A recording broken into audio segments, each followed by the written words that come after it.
It was a sunny afternoon in May 1994 when 6-year-old beauty pageant darling Lily Carter stepped onto the stage in her royal blue dress, flashing the kind of radiant smile that had already made her a local sensation. With her golden curls, delicate tiara, and a sash that read princess, she looked like something out of a fairy tale. Cameras flashed, applause echoed, and for a few brief minutes, Lily was the star everyone adored. Her mother, Karen, stood just behind the curtain with pride written all over her face, watching her daughter live out a dream that had taken years of sequins, rehearsals, and pageant travels to reach.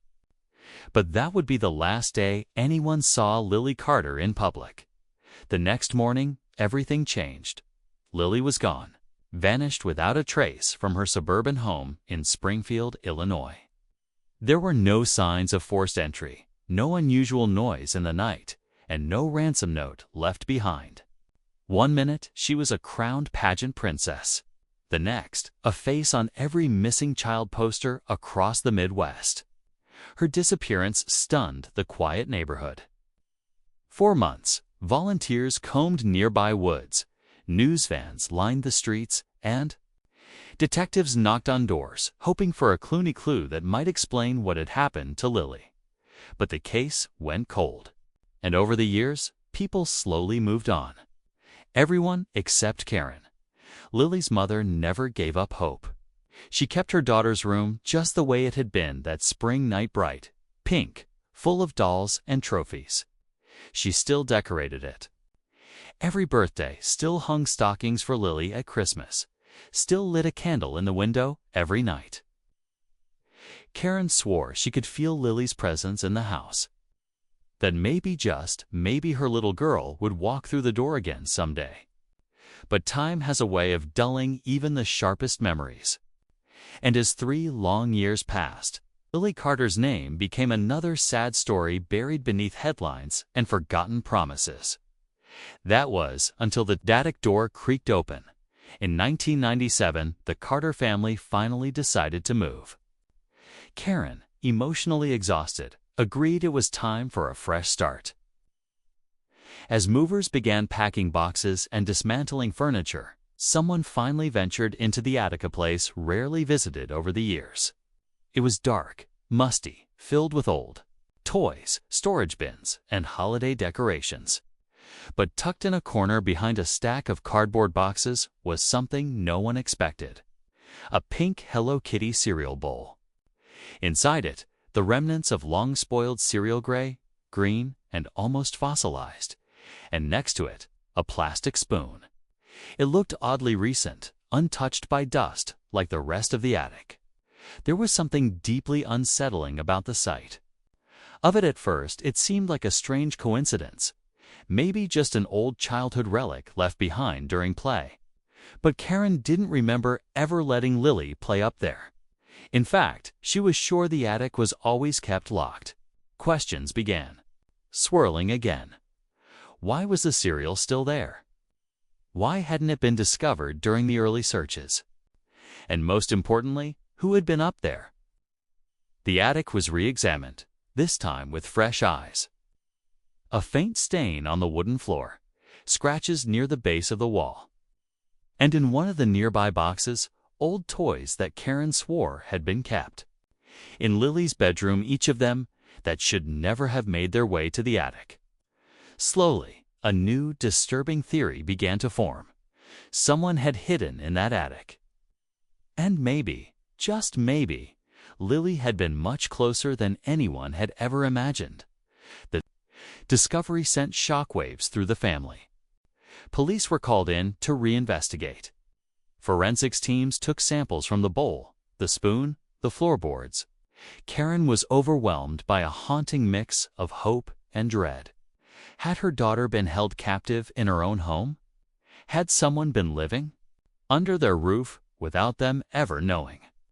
Neighbors, once quiet, began speaking up again. Some recalled hearing footsteps from the attic that they dismissed as old wood creaking. Others mentioned a strange repairman who had visited the house a few times during the first year of Lily's disappearance. A man no one ever really questioned. everyone started looking at the past differently. And the questions only grew darker. From there, as more evidence came to light, a horrifying picture began to emerge, one that shook the community and tore open wounds that had never truly healed. But who had put that cereal bowl there? And what secrets had been buried under that roof for 3 long years?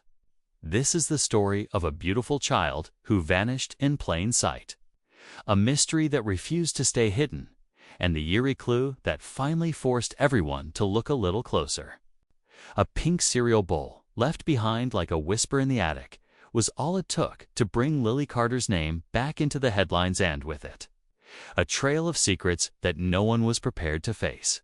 Stay with us as we dig deeper into the truth behind Lily's disappearance, the chilling attic discovery, and the hidden connections that changed everything.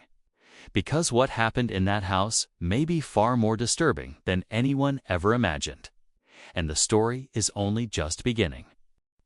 The days after the attic discovery were a blur of flashing lights, curious neighbors and investigators pacing through every inch of the Carter home.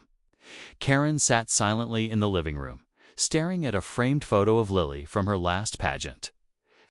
Same blue dress, the same crown, the same beaming smile. The image felt like a cruel echo now. News reporters were back outside, just like they were 3 years ago. Only this time, the headlines carried a different kind of chill. New clue found in Lily Carter disappearance.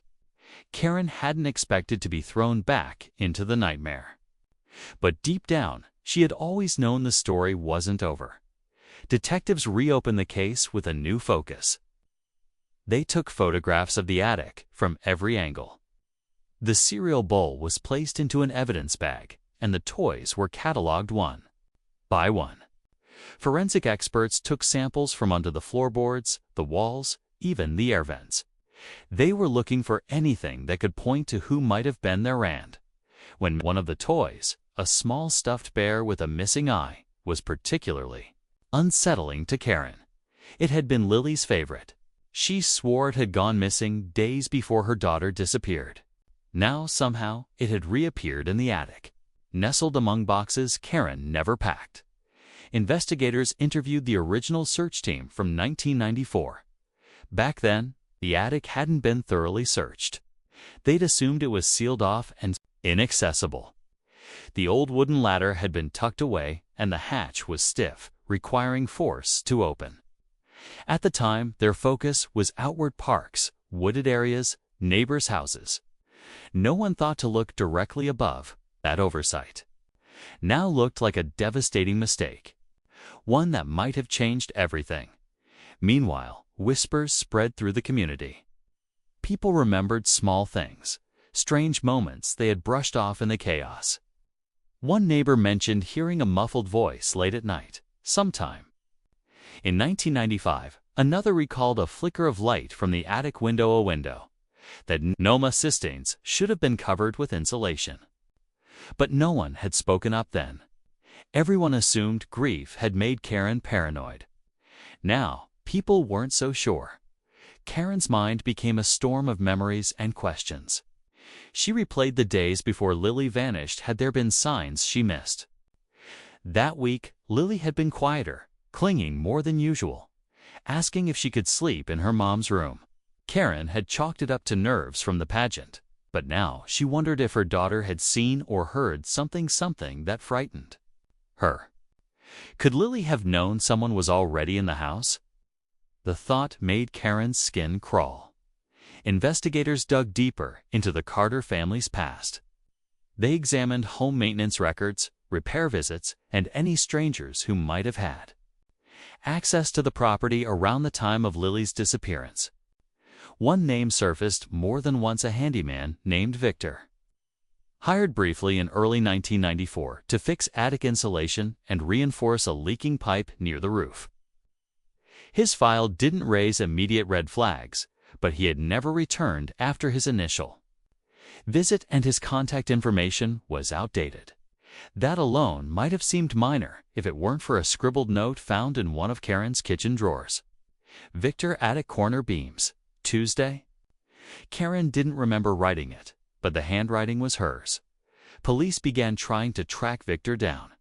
What they found only deepened the mystery. He had moved several times, held odd jobs in different towns, and had left behind a few unresolved disputes with landlords. Nothing major, but enough to make them keep digging.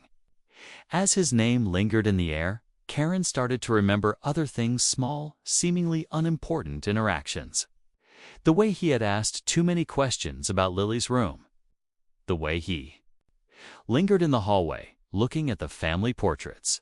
At the time, it felt like nothing. Now, it felt like everything. Back at the house, Karen couldn't stop checking the attic. Even though it had been cleared and locked, she felt drawn to it. Sometimes she sat at the bottom of the ladder for hours, clutching Lily's bear, listening to the stillness above.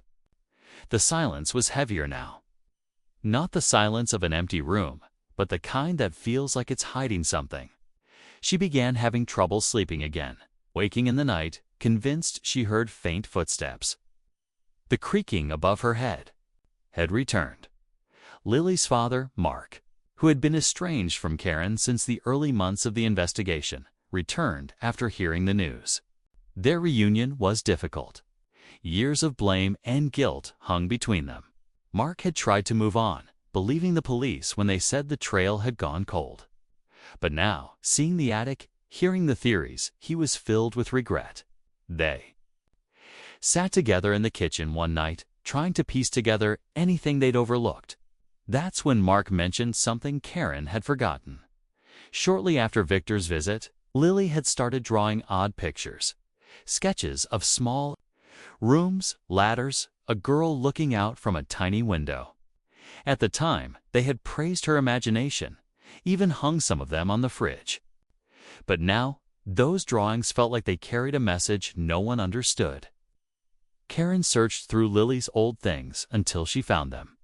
The crayon images were childlike, but clear. There were even tiny shapes beside the girl, like cereal bowls. The tension in the house was growing.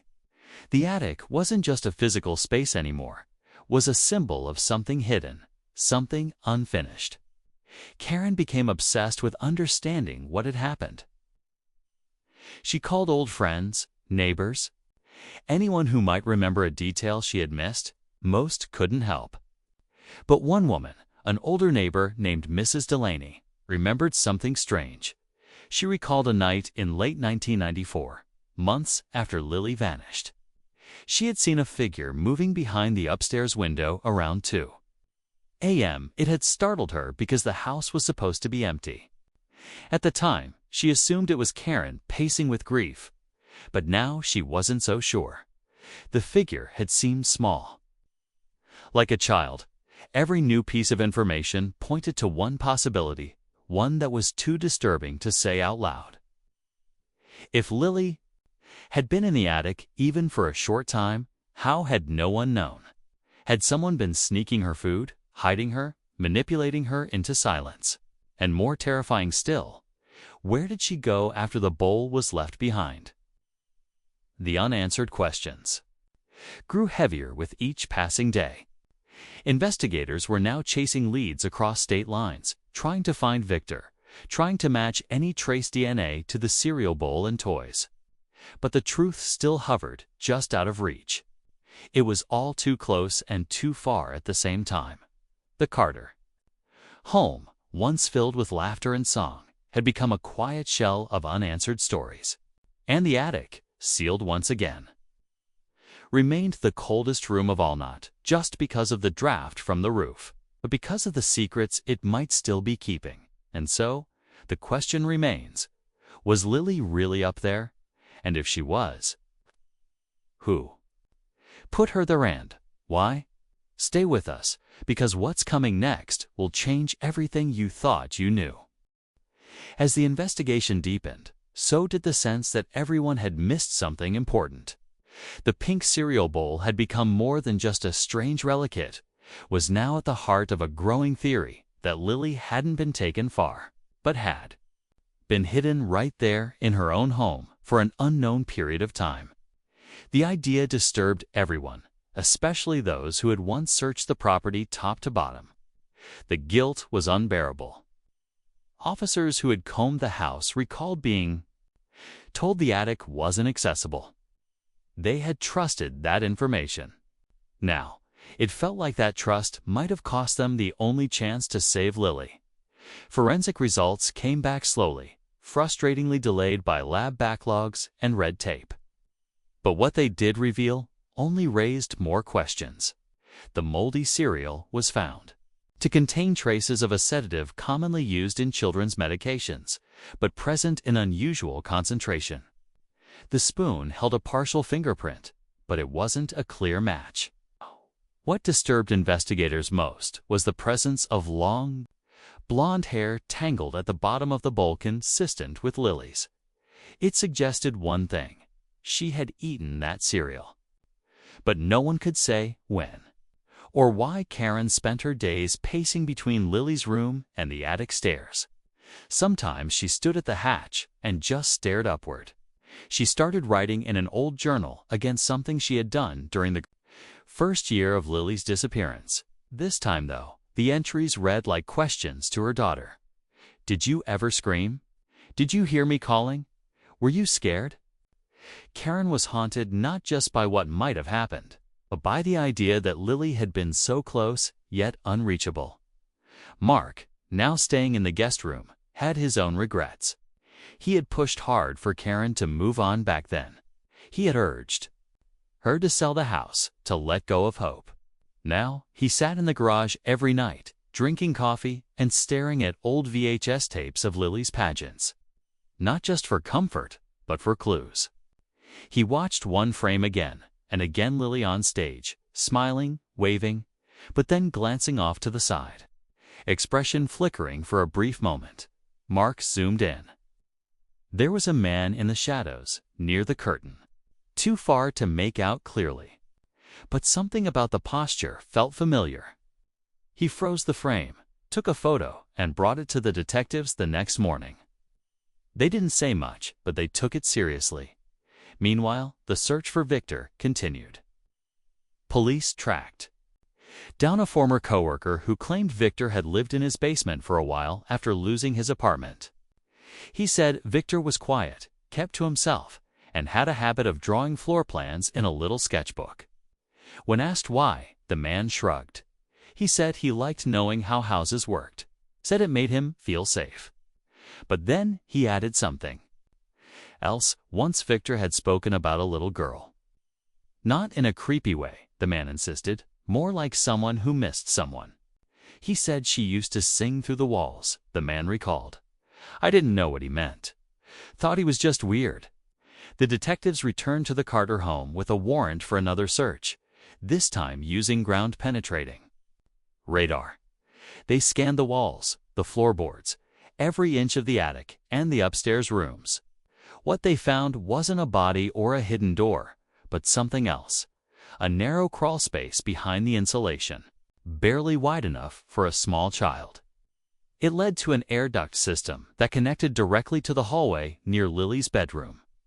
The idea that someone could have been watching, listening, even speaking to her through the walls, sent a chill through everyone. Karen refused to go near the crawl space. But Mark did. He crawled in with a flashlight, barely able to move. Inside, he found an old crayon, chewed at the tip, and a piece of faded pink fabric torn, maybe from a dress. He backed out, shaken. It was clear now. Lily hadn't been taken far at all. She had been manipulated, hidden, possibly by someone who knew the house better than they did. The story began to gain national attention again. News crews set up outside. True crime podcasts started dissecting the case, and online forums lit up with theories. Some believed Victor had built a hidden space and kept Lily there. Others suggested someone else in the neighborhood might have been involved. A former friend of the family, Denise, came forward with her own strange story. She claimed that shortly after Lily vanished, she received an anonymous letter in the mail. It had no return address, but inside was a child's drawing and a single line, "She's not gone, just hiding." Denise had dismissed it as a cruel prank, Now she wasn't so sure.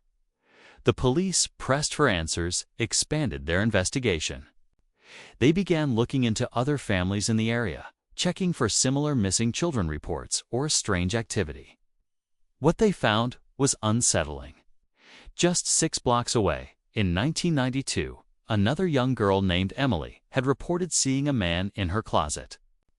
No break-in was found, and the report was never followed up. The girl's family moved soon after.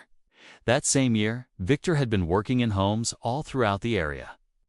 The timeline began to raise more than just eyebrows. Still, no one could say what had actually happened to Lily.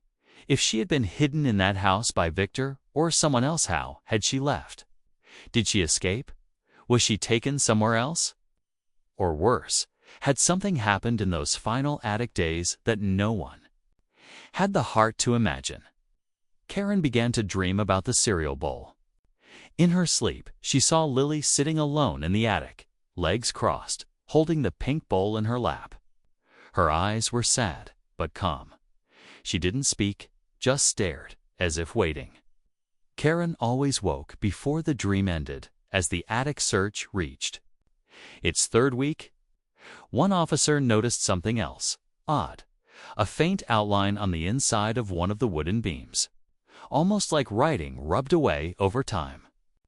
They brought in special lighting equipment, and after some effort, a faint word emerged, scratched with what looked like a nail. Hide. The message sent shockwaves through the team. It wasn't clear who had written it when, but it confirmed what everyone feared. Lily may have been alive in that attic, hidden not just physically, but emotionally.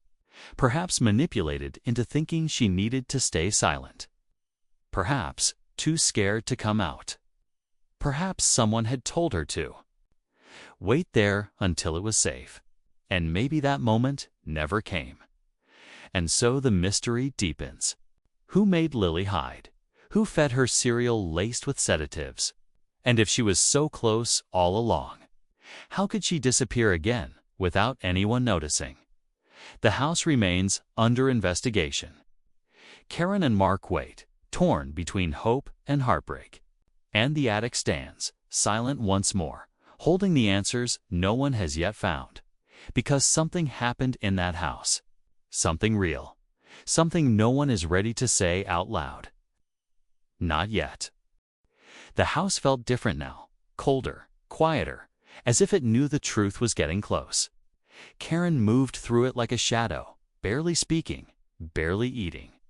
Her thoughts were locked in that attic, in the word hide carved into old wood.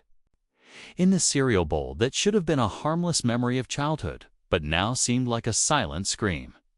She couldn't stop wondering how long Lily had been up there. Hours, days, weeks? The timeline didn't make sense. And if someone had kept her there, where did she go after? Who took her the second time, and why? Mark had started sleeping on the couch. He said it was easier to stay close to the attic, easier to hear if anything moved. He didn't say it out loud, but Karen knew. He was waiting for another sound, another clue, some sign that maybe Lily was still nearby. Neither of them spoke about the possibility that she might have died in that space. It was a thought too heavy to carry. So they held on to the idea that someone moved her, that she was still out there somewhere.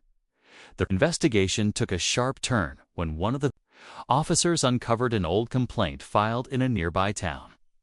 It had never been connected to Lily's case, but now it raised alarms. A woman had reported a break-in years ago. Nothing was stolen, but toys had been moved, and a bowl of cereal was found in the attic of her home half-eaten. Fingerprints. No leads. The case was closed.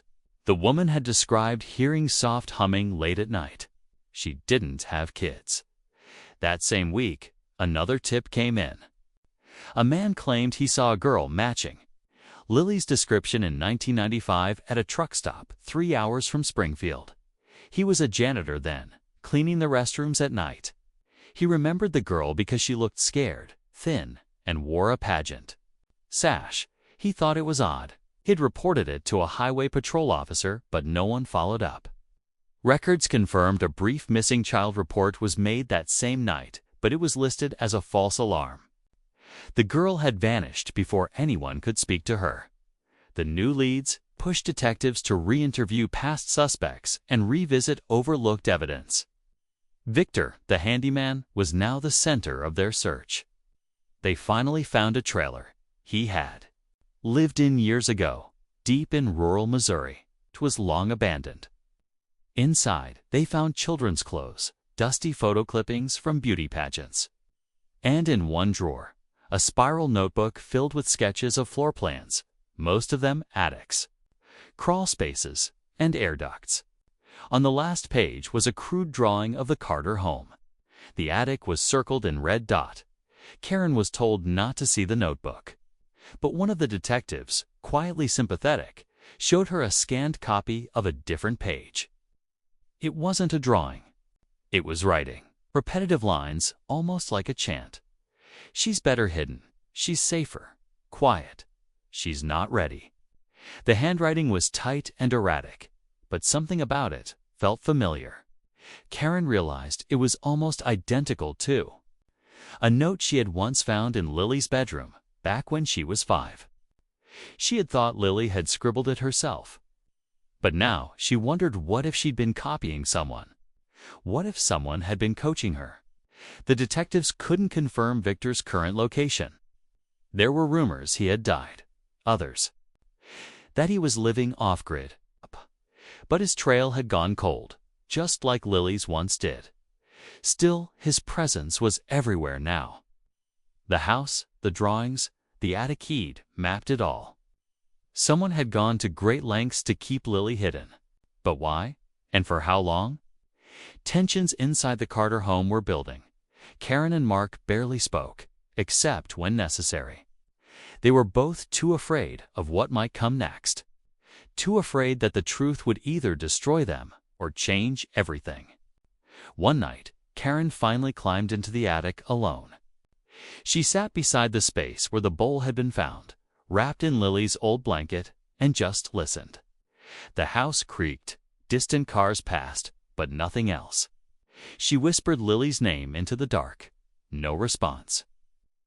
But for the first time in weeks, she didn't feel alone up there. Then something shifted.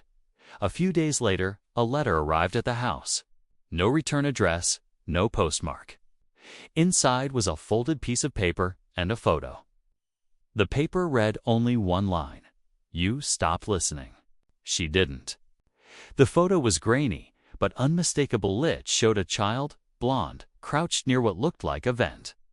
Her face was turned away, but the pink dress she wore, Karen knew it. It was the one Lily had worn on her 5th birthday. The photo was dated October 1995. Karen collapsed when she saw it. The timeline was broken wide open. Lily had been alive a full year after she vanished. The attic theory was more than a theory, now it was becoming fact. But what did the note mean? Who had sent it? And where had the photo come from? Police confirmed it was real. The timestamp aligned with a specific type of disposable camera used in the early 90s, but there was no way to trace where it had been processed. The image background showed a small vent cover identical to one found in the Carter attic crawlspace, which meant someone had taken that photo inside the house after Lily had gone missing. Someone had been watching her, documenting her, possibly feeding her. And then they had disappeared just as quietly. A full search of the house resumed. This time, cadaver dogs were brought in. Nothing conclusive turned up. No remains. No recent evidence. But in the far end of the attic, hidden behind warped plywood, officers uncovered an old voice recorder, the kind used in the 90s for dictation. It was rusted and corroded, but the cassette inside was intact. Audio technicians were brought in to restore the tape. Karen wasn't allowed to hear it at first. But late one night, a detective called her, his voice flat and shaken. He said the tape had recorded short clips of humming, breathing, and one moment quiet, broken words. child's voice, whispering. He said, "I'm not ready yet. I want to go home. I want mommy." The clip was only 5 seconds long, but it was enough to break Karen's heart all over again. Outside, news vans began circling again. The media had caught wind of the photo and the tape. Speculation exploded. Some thought Lily had escaped and was living under a new identity. Others believed she had been moved to another hidden location. Some even feared she had been trafficked. But no one had real answers. Just fragments. Just fear. Every hallway, every creak, every gust of wind in the attic now felt like it could carry a voice. And the house, once filled with the sounds of a little girl singing into a hairbrush, now echoed with silence too loud to bear. And just as it seemed like the pieces might start falling into place, a neighbor came forward with something that stopped everything cold. An old camcorder tape, left untouched for years in their attic. It was from a birthday party their son had attended in 1994, just a few weeks before Lily vanished. The tape showed the kids laughing, playing, eating cake. But in one frame, panning across the room, there it was, face, just for a second, near the hallway. Half hidden in shadow, but unmistakably the same man from Mark's pageant footage. Watching, always watching. The truth wasn't just close anymore. It was in the room. The camcorder footage changed everything. For days, investigators had been combing over the brief clip, frame by frame. The man's face, partially shadowed, but now clearer than ever was, finally run through facial recognition databases. A match. Came back, but not for Victor. The real twist was that the man wasn't the handyman at all. His name was Alan Dreyer, former youth counselor who had worked part-time at local community events, including the pageants Lily had entered. No one had looked at him twice back then. He was quiet, friendly, polite. The kind of man people forgot quickly, and that, it seemed, had been his greatest strength. Alan had no criminal record, but after Lily disappeared, he quietly moved out of state, changed jobs multiple times, and never stayed in one place longer than a year. When police tried to locate him now, they hit a wall. His last known address was vacant, his phone number disconnected. The only thing they had left was a license plate number from 1996 registered to a rust-colored van often seen near the Carter neighborhood in the months after Lily went missing. Karen couldn't believe it. She remembered Alan vaguely. He had complimented Lily's stage performance once, said she had a spark. She had brushed it off as a harmless comment from a familiar face, but now it echoed in her memory like a warning she never heard. The new lead shifted everything.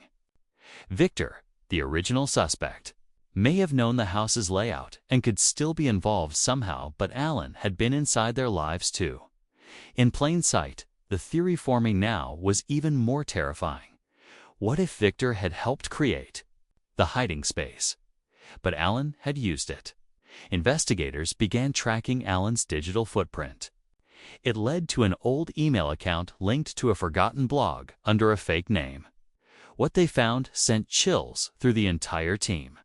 The blog had been dormant for years, but buried in old posts were cryptic entries, ramblings about childhood innocence, keeping her safe and teaching her quiet.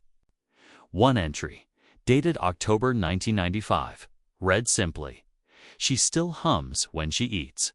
Sometimes I leave the bowl late, so she thinks it's morning." The blog was handed to cybercrime experts who started pulling metadata, trying to trace IPs, dates, anything that could point to his location. But Karen didn't need proof.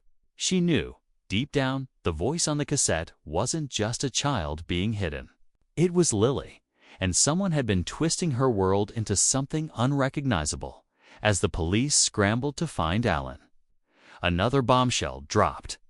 A local retired officer came forward anonymously. He had been on duty the night Lily disappeared. At the time, he received a call about a disturbance. near the Carter home, but claimed it was a misunderstanding. No follow-up report was filed. But now, under pressure, he admitted he saw someone walking down the street that night with what he thought was a child wrapped in a blanket. He assumed it was just a parent calming a sick kid. The man? He fit Alan's description. The implications were devastating. Lily might not have been taken far that night. She might have been walked out, right past police and neighbors, in complete silence. And if Alan had access to the Carter home during his volunteer work, it's possible he had returned later. Maybe even more than once. The emotional toll on Karen and Mark reached a breaking point. They argued for hours behind closed doors about who missed the signs, who trusted the wrong people, who should have done more. But underneath the anger was raw fear. The fear that Lily had been taken by someone they had welcomed into their lives. Then came the twist no one saw coming. While analyzing Alan's old blog, investigators found an image embedded in the site's HTML, a small file hidden in the code. It looked like a pixelated map. When enhanced, it revealed the layout of an old building, multiple rooms, vents, a single door, and scribbled next to one of the small rooms was the word Angel. Officers believed it was a floor plan for a safe house or a custom-built hiding space. The strange part? The layout didn't match the Carter home. It was somewhere else. Karen stared at the map, her breath catching in her throat. She recognized a detail near the corner, an oddly shaped window. It matched one from a long-abandoned church just outside town. The church had shut down in 1993 after structural damage and was now barely more than a decaying shell. But Karen remembered visiting it during a holiday food drive with Lily. It was quiet, isolated, and surrounded by woods. Search teams were dispatched immediately. Drones scanned the property from above while officers entered cautiously. The building creaked with age. Glass shattered underfoot and mold climbed the walls. But then, in the far end, near what used to be the bell tower, they found it a false wall. Behind it, a narrow corridor, and at the end, a locked door. The smell of dust and old wood filled the air. It hadn't been used in years, but something about it still felt recent. The lock was broken off. Inside the room was a mattress, old blankets, worn dolls, and the walls were covered in faint crayon markings. Drawings of butterflies, stars, and one unmistakable face. A mother and daughter, stick figures, holding hands beneath the sun. Karen dropped to her knees when she saw it. It was Lily's drawing style. 'Twas her. They also found something else. A second door, hidden behind a large board. It led into a dark hallway, and then nothing. A dead end. But the floor had fresh footprints. Someone had been there recently. Very recently, the team raced to secure the area and started tracking possible exits. Dogs picked up a scent, but lost it near the woods.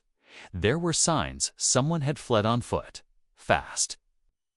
They were close to close, and now the stakes had never been higher. Because if Alan was still alive, still watching, still moving, he wasn't done, and neither was the story. The forest behind the abandoned church was dense, thick with branches that tangled like secrets.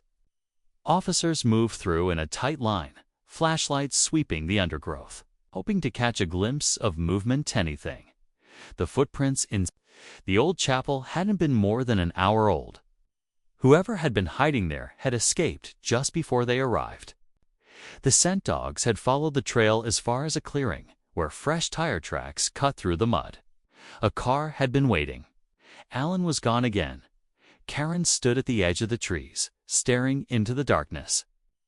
Her mind wouldn't stop racing. For years, she had lived with the ache of not knowing if her daughter was alive or dead. Now she was living with the knowledge that Lily had been alive for longer than anyone imagined and, maybe still was. That she had been hidden, moved, possibly even manipulated into silence. The thought of it was unbearable. But there was also something else, something growing stronger with each clue. Hope. Back at the station, investigators worked overnight trying to retrace Alan's movements. The floor plan from the blog, the photographs, the crayon drawings, it all pointed to one terrifying fact. Alan had been building hiding places for years. Not just in houses or abandoned buildings, but in his mind. He had created a world where Lily was safe, where he was in control, where no one could reach her but him. But it was the drawings found in the chapel that changed everything. One sketch, hidden under the mattress, showed a boat. Not just any boat, but a ferry with a name written across the side, Silverline Belle. It was a small, regional ferry that crossed a remote lake between Illinois and Minnesota. The kind of place that wouldn't raise alarms. The last confirmed run of that ferry had been just 2 days earlier. Officers rushed to the docks before sunrise. They interviewed staff, showed photos. A deckhand remembered seeing a man matching Alan's description boarding alone, but also recalled something odd. He'd helped a girl in oversized clothes step off the ferry on the far end. She didn't speak, didn't make eye contact. The man claimed she was his niece. The staff didn't press. But now, looking at the photos, the deckhand was certain. It was Lily.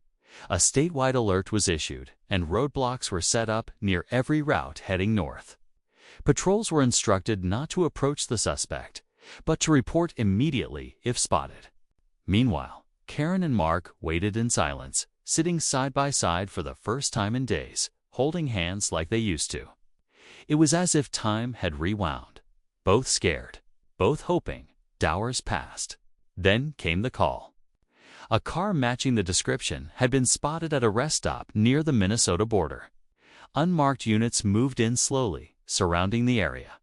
When they found the car, it was empty but nearby, in a small service building behind the restrooms. They heard faint movement. What happened next unfolded quickly. Officers entered with caution. Inside the dim, concrete room, huddled against the wall, was Lily, pale, silent, her eyes wide with confusion and fear. She didn't scream. She didn't speak. She just looked up. And when Karen rushed in seconds later, she stopped at the doorway, frozen. Lily stared at her mother like she was a dream. It had been almost 4 years. But something in her eyes changed. Recognition, Mom. It was barely a whisper, but it broke the silence that had haunted Karen for too long. Alan was found just minutes later, trying to flee through the woods behind the stop. He didn't resist. He didn't speak. He just looked blank, like someone who had lost his purpose. He was arrested and taken into custody without incident. Lily was taken to a nearby hospital, where she was treated for mild dehydration and exhaustion. Physically, she was okay.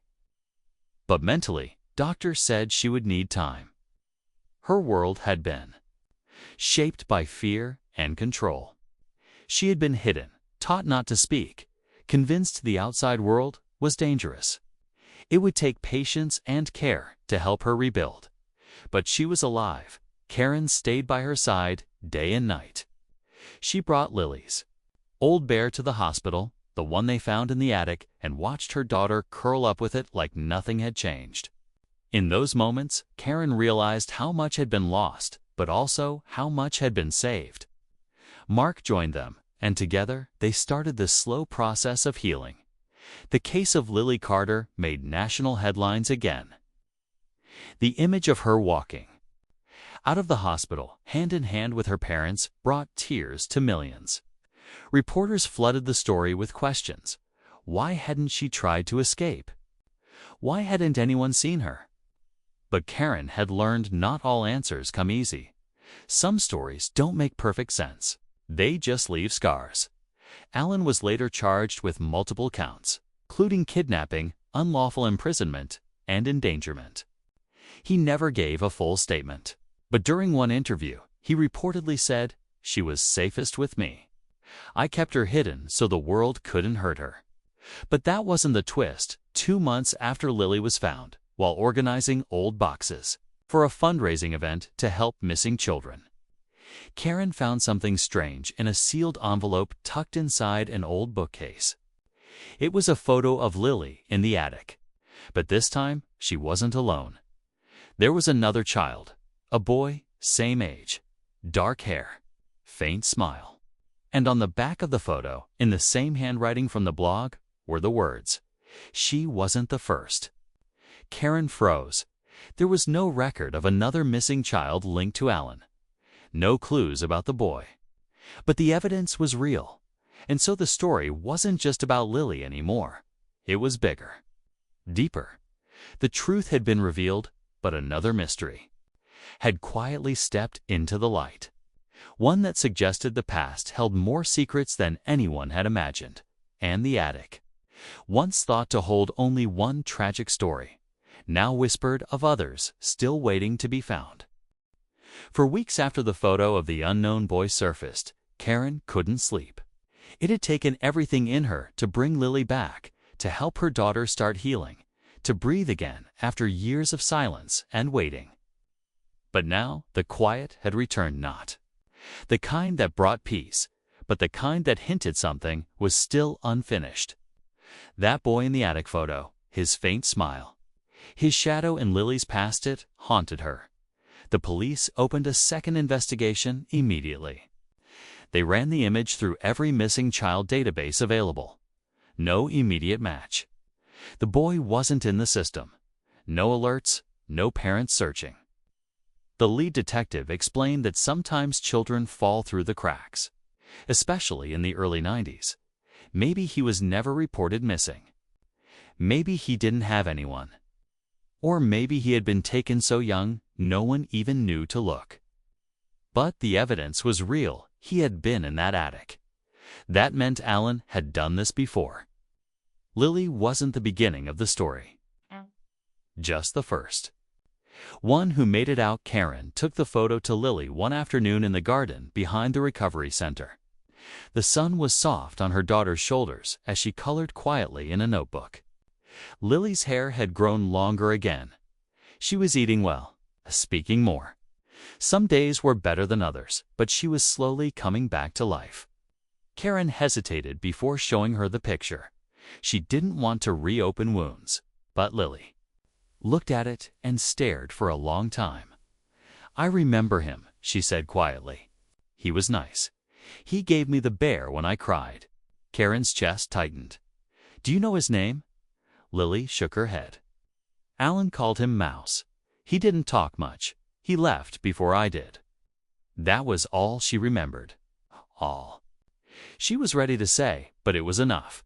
Enough to know that somewhere another child had lived through what Lily had survived.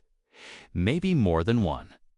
And now, authorities believed that Alan's obsession went back years, possibly decades. They searched the properties linked to him in 3 other states. One cabin turned up more hidden rooms, but no further evidence of children. Just more drawings, more notes, more twisted reflections written in spiral notebooks about quiet places and pure voices. Karen stopped reading the updates after a while. She needed to focus on the present. On Lily. The past would keep unraveling, but her daughter needed her whole again. Mark moved back in. Slowly, they didn't talk about the years in between much, just held on to the pieces they still had. He brought Lily to music therapy. Karen took her to painting sessions. They let her be a child again, even though part of her had grown up in the dark. One night, after Lily had fallen asleep, Karen went up to the attic for the last time. The space had been cleared, cleaned, and sealed, but not erased. Some parts shouldn't be erased. She sat where the pink cereal bowl had been found and closed her eyes. She thought about all the time lost, about how close Lily had been, just a floor away, and yet so unreachable. But she also thought about how strong her daughter had been, how even in fear, Lily had remembered her name. Remembered home. The attic no longer felt like a tomb. It felt like a place that had finally let go of its secrets. Not all, but enough. Enough to start again. Months passed. Lily returned to school, under a different name, in a different town. The community kept her story quiet, and her privacy was protected. She didn't want to be the girl from the news. She just wanted to be a girl. The kind who rides bikes and laughs at lunch and doesn't think about addicts anymore. And slowly she became that. The case against Alan went to trial a year later. He was found guilty on all counts, sentenced to life without parole. He never showed remorse, never offered answers. But in his final statement, he said one thing that stuck with Karen: "They don't remember, but I do. I remember all of them." It was chilling, but also revealing. There may be more stories buried in his silence. Maybe others, like Lily. Maybe more photos out there, in dusty drawers, waiting to be found. But for Karen, that wasn't her burden anymore. She had walked through fire for her child. Now it was time to let others do the digging. The addict story eventually faded from the media. But in the world of true crime followers, it became a haunting reminder how sometimes the most terrifying secrets aren't buried deep underground, but hidden just above your head. How someone can disappear without ever leaving the house. And how the smallest details, a cereal bowl, a drawing, a crayon mark, can carry truths louder than screams. Karen wrote about it all. Eventually, quietly, privately, she started journaling for herself again. For peace, for understanding. Not to relive the horror, but to remind herself what love is capable of enduring. She titled her notebook simply, "The Pink Bowl." Lily grew stronger. She sang again. She danced in the hallway. She started calling Karen Mommy with warmth, not just habit. And one day, as they walked past a store window, and Lily spotted a cereal bowl on display, the same color, same size, she pointed to it and smiled. "That one's for good cereal," she said. Karen smiled back, tears forming but not falling. "Yes," she whispered, "only the good kind." And that's how the story ended. Not with the attic, not with the trial, but with a girl reclaiming her name, a mother finding her voice, and a family learning that even the darkest stories can carry light. Because Lily wasn't just a beauty pageant girl who vanished. She was the girl who came back, the girl who remembered, the girl who, through silence, left a trail the world finally followed. And in the end, the addict didn't win. She did.